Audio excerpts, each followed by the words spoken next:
What's up guys, this is Cher talking, welcome back to my channel. In today's video we're going to make a full review for the Ultra Deluxe Darius banner that brings UDX Darius, the only limited style here.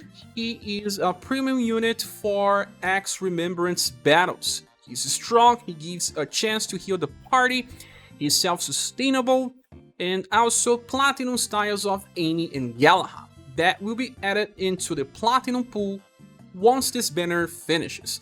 So is this banner worth? Because of only one limited style, we also have a chance of getting off banner UDX style that were released up to December of 2021. They are old now. They are used for inheritances, so this will happen with all Ultra Deluxe banners from now on, and I don't think this is a reason enough to pull here. We have to evaluate the characters from the banner itself, since you have 2% chances of off banner, 2% chances of getting either Guella or Annie, and 1% chance of getting Darius. Starting with Darius, let's talk about this guy. Darius has been delayed for quite some time. People were expecting him because he helps a lot in Remembrance battles for X squads. He has a focus on STR, but has good agility and intelligence too.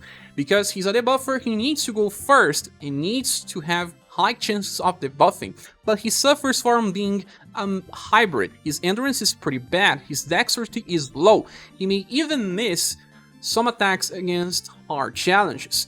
Well, the first passive is called Healing Energy. On the end of a turn, he has a 37% chance to heal while surviving allies by around 160. And if you don't have dedicated healers from Remembrance battles, he will help, especially if you don't have Alnus.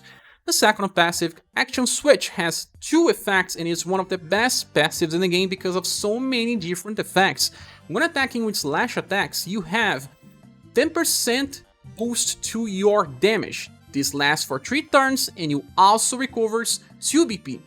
I have to say that all of his attacks will be slash based, and then he will have 5 BP per turn because of that, and will boost his attack by 10%, stacking it 3 times. From turn 3 onwards, he gets 30%. And the second effect, when attacking with shadow attacks, he will grant himself a defense boost that decreases damage by 20%, lasts for 3 turns, and recovers his own HP by around 160. Well, you know, defense boost stacks multiplicatively, so it's minus 20, minus 20, minus 20. That means if you manage to stack it 3 times, you get around 50% damage reduction. If you manage to stack only 2 times, you get 36%. In both cases, the values are good and will allow him to survive much better, especially since his endurance is not that big. But realistically speaking, he will actually only have 2 stacks available in most of his setups. But I'll talk more about that later. Then we have X Arcana 4, when attacking with excess damage increases by 20%, and when landing weak attacks increases by another 20%. So, on the start of the fight, he has 40% attacking weak targets, and then eventually 70% by stack of 3 attack boosts, and his defense boost will likely be only 2 stacks, reaching 36% damage reduction. Also, he has access to 5 EP per turn and a chance to heal the party on the end of a turn. Now, talking about skills, the first one is called Drain X. For 3 BP, you have a single target attack with both slash and shadow damage, and will recover his own HP by a small effect. That should be around 800. So, you will trigger both effects from Action Switch and get the 10% attack boost, then 20% defense boost, 5 EP on that turn, and recover a little more, so that you actually heal around 950, for example. This is kinda close to half the max HP we have in the game right now. So if he's on danger, he will self-heal to become stable again without the help of any healer. And because he is actually good defensively, he does not need to be healed as much as other attackers anyway. Then the second skill is called Loop Wheel. For 5 EP, you have a full AoE attack with D power 12 mod slash damage only, and if the attack lands, there is a chance to debuff intelligence by up to 20% on max level. 20% is not that common, usually debuffs will only debuff 15% like Mirage Staff for example, Mirage Step is now 3 BP because of Amplify. You can use it every turn, but he can also use Loop Wheel every turn. He gets 5 BP, and he will debuff much more. When compared to Mirage Step, we can go here and check Acelus, because she is a character that most people have access to. She has a little extra intelligence, 101%, when compared to only 92% from Darius. Is the difference too big? Maybe enough to just make Acelus work and Darius don't. But if you have Matriarch with Paean of Victory in the party, she will buff intelligence and make any of them work. But extreme hard challenges are not like that. You usually even need to buff your debuffer before you can apply any debuff. And debuffs are not so important as before, as many bosses will just use Defy weakness to remove, especially if you debuff too much. But with good users, you can just cycle every 2 turns and maybe a boss won't cleanse. Depends on the boss. There's different zones. Then we have the last. Boisterous Blade is a 10 BP skill that hits 3 times with Slash and Shadow, and will buff STR every hit. That means 25% STR in each hit for a total of 75 STR buff. That is pretty big, right? Buffing yourself means that even a normal attack will do much more damage on the second turn, and will allow you to trigger both effects of Action Switch again, since Loop Wheel only triggers the slash part. So you get attack boost, defense boost, heals a little, and just makes your character stronger in the long run. Then, turn 2 use normal attack, turn 3 you use Boisterous Blade again. You still have part of your SDR buff, remember there's decay, but you still have something there. And by turn 3, you have the 3rd stack of attack boost as well when you're attacking with the 2nd hit of Boisterous Blade. That means that the damage is pretty good. Well, it is, but it's still not as strong as the recent nukers that we got, like Global X Silver. Her mechanic of sacrificing LP to chase attacks will do much more damage than Darius. Or even Chooser, that it's another nuker that has pretty big damage. He also uses Slash with Claw Bit Ejection. And Leon is another character that will still do more slash damage in the long run because of his Wind Revolver. Wind Revolver also recharges his VP, he opens with Anti-Material Shot. It's blunt, but most of the damage is still slash, and he's pretty easy to use. You can bring Paean of Peace, that's usually better than Paean of Victory. And you can kill bosses with Leon for 3 different elements. Besides, we just got Rouge, another Shadow Specialist. Rouge is not exactly so easy to use because his damage will be different each time you fight a boss. There's many RNG with his gameplay. But overall, on the long course of a fight, he may still outdamage Darius and offer more utility to the party because of BP regen. That's something kinda unique. He even heals with block that is better than just self-healing. He can help someone else besides just himself, and he also self-heals quite well with a chance. So if you got these characters, you probably are well served for the main mechanics of Darius, but Darius is exclusive to Axis, so for Remembrance Battles, he will be king. He will be one of the best damage dealers, he can help the party, he can even heal them on the end of a turn, and self-sustain. Not to say that his S style also grants him Salvage Slash, a 6 BP full AoE attack that is even fast and will buff all surviving allies STR by 25%.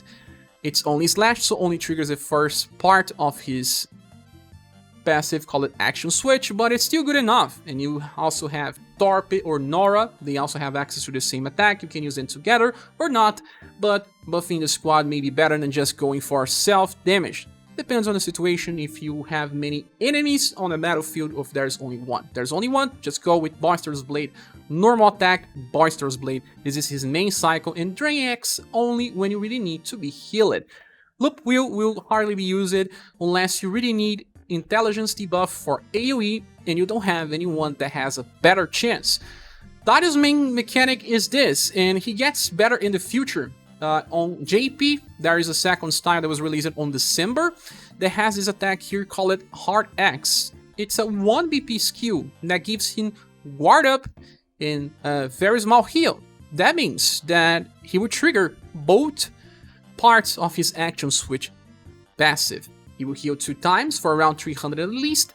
He will also trigger the defense boost and the attack boost and the 2 BP.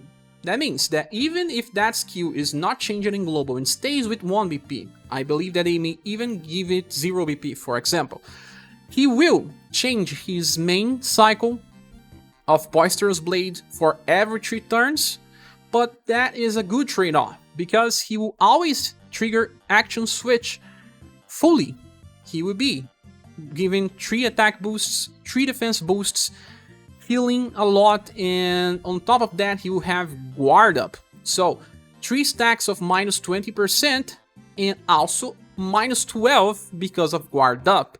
That will allow him to receive lots of damage and not die. Be your main damage dealer and stay on a position in a formation where he can be attacked more often than others while still doing pretty good damage.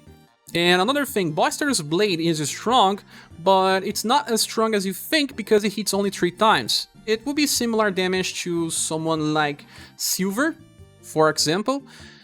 Halloween version has 4 hits, many other characters have 4 hits as well, they will do similar damage.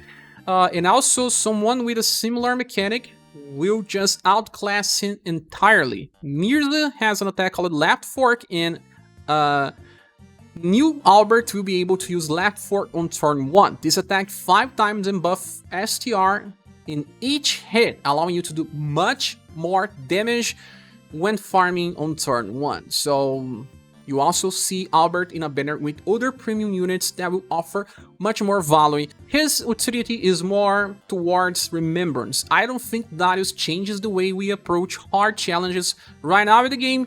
The other options are stronger and they offer more value in my opinion. But if you are a player that spends money in the game and like to have one Joker card for Remembrance, he's a pretty good character. But is he worth 45,000 for the average player? I don't think so. In the future, he may be on a rerun banner with better value. Like I said, losing some points on your Remembrance Battle will not affect you too much, and you can skip him easily. He will receive an SS plus grade. He is strong. Not as strong as our current nukers, but still strong nonetheless. Next style we have is Annie, and the last version we had in the past was a Global X that had only 90% STR. Now we have 108%, that's much higher. This version is focused on STR and agility, but we have bonuses for dexterity. Well, Annie does not need high dexterity for farming, although she can be used on Remembrance battles as well. Her endurance is not good. Will is just a little higher, so we have a focus on STR, agility, and nothing else to be said. Her status is not that high compared to other premium styles. Remember, she's Platinum. Then, the first passive is called Breath of Invigoration 1. When landing an attack, she recovers HP by around 150 and will also recover 1 BP, so she has access to 4 BP per turn, allowing her to use some good cycles. Second passive is called Revitalize 3, 25% off, recovering HP by around 803 BP. As always, this is just a combination of 2 different passives from the past, but it still relied on RNG. Then the last one, Hike Protection, increases damage by 20%, and when attacked, damage will be reduced by 30%. This is a premium passive, but as you can see, she only has 20% damage increase. When compared to other attackers, she's pretty lacking. But remember, she's Platinum, and this will help her on Remembrance battles. Skill number 1 is called Aero Slash. For 1 BP, you have a indirect full AoE attack. Good that its indirect won't be countered, and it's only 1 BP. That means that when you were using this attack, you still have 3 BP left on that turn.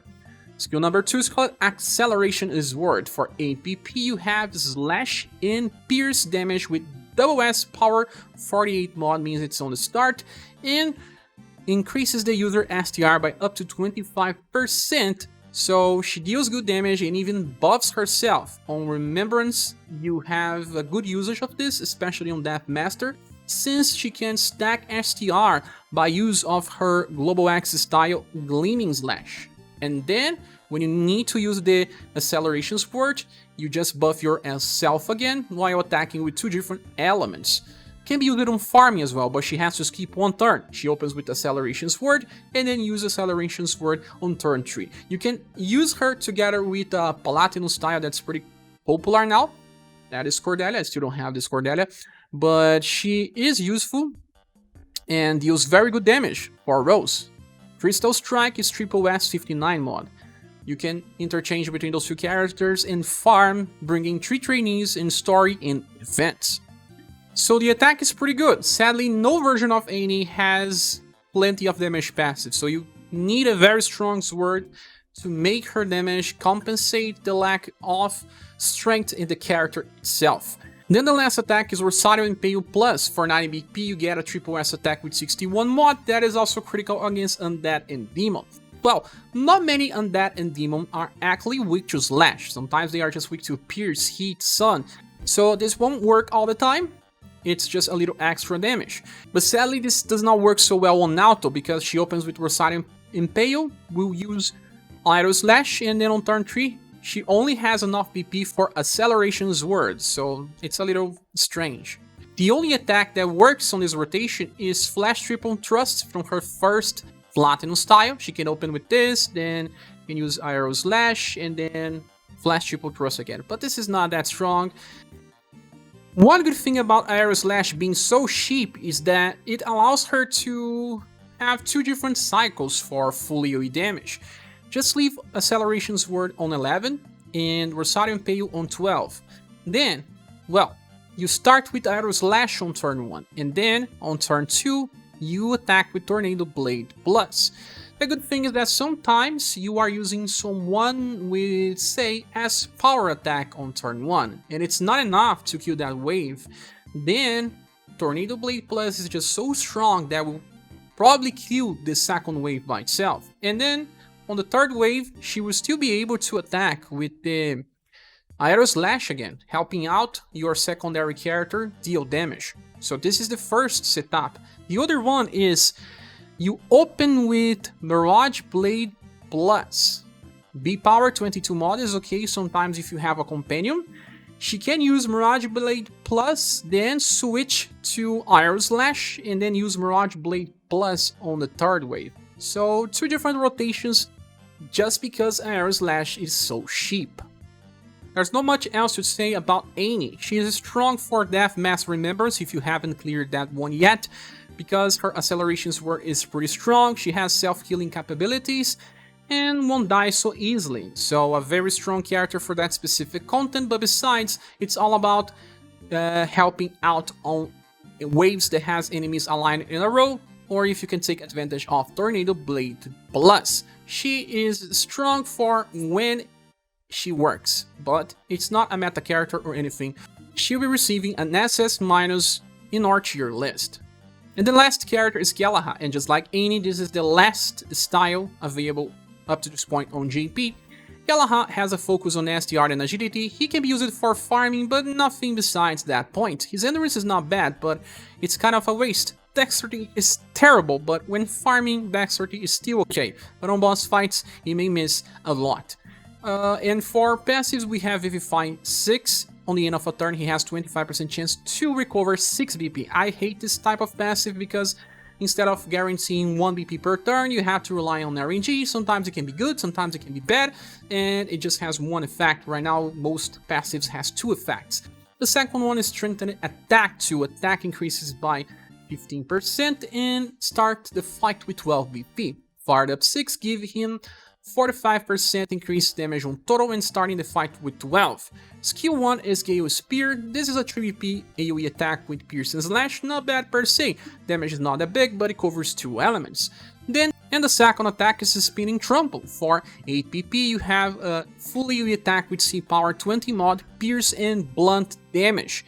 This attack has been used many times by Forneus. Because of his human style starting with 13 BP, he can use this 2 times in a row. He also has a very good STR buff before he attacks, so damage was good, right?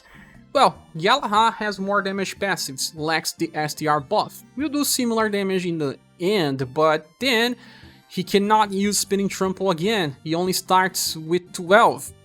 He needs to trigger Vivify 6 to have enough BP to use Spinning Trample on turn 2, and that is a waste, my friends. When you are farming, you don't want RNG, because you just leave the character there farming, and if he does not trigger Spinning Trample, he won't kill a wave. He will break the cycle of everyone in the party, so I really hate that they did this to Guella. Now, the third attack is called Discord. For 12 VP, you have a single target attack that uses Pierce and Blunt again, triple S and 69. The damage is pretty good. It's kind of on the end of a triple S calculation. Has double elements too, right? But it's nothing special, to be honest. It's just big damage in a character that doesn't have much utility. You can inherit from his welfare style Poseidon Shot and amplify that to Poseidon Shot Plus, and then you will have Pierce and Cold, a better combination that will also heal his HP by a lot, and it's critical against fish enemies. The attack is good, but the character is not. I don't suggest you spending your Amplify badges on Poseidon Shot, because this character here will not be used against boss fights and even when farming better characters out there. Now, what are the cycles of Guella? You can open with either Discord or Poseidon Shot. Poseidon Shot is better because you can just leave Spin and Trample on 10 BP, that means it will overwrite, and then you use Gale Spears, and when you eventually trigger Vivify, you will slowly build up again till you can use Poseidon Shot. But why would you do that? This character is not that strong, won't be used on boss fights, it's just for those that want to use the character because they like the character. Sadly, Guella only receives an S grade in the tier list and will easily be demoted as time goes by. Now back to the banner image. Is this banner worth summoning for? Well, in my opinion, no. Why? Because Darius is good, but he's not worth 45,000 gens that you may have to spend to get him. And in this Inrtroduction banner, you still have 2 platinum units and they would take 2% chances from SS drops. That means you have only 2% chance to get an off-banner UDX, and they will only be from that list that goes as much as December of 2021. They are old styles. Well, you may still get value from UDX Matriarch Shining Glory. It's very useful on her 4th style. You can get Torrent from Rapina. You can use Darkin. I believe that UDX Dev 2 is still good. In Mirza, those 5 styles are still relevant. The thing is that we will get other UDX banners, and if we get one that has only 1 premium UDX, you have higher chance of getting those styles there and not here. So it will only receive a bronze award from me. I do not recommend summoning here unless you are a spending player that wants one of the best characters to use for X Remembrance battles. With all that said, this is my opinion. What is yours? Please say here in the comment section. Thank you so much for watching this video. Please subscribe if you still haven't. If you want to support the channel, there are links in the description. And don't forget to join our Discord server where we talk about SaGa and other games in general. I hope to see you soon in the next one. Bye.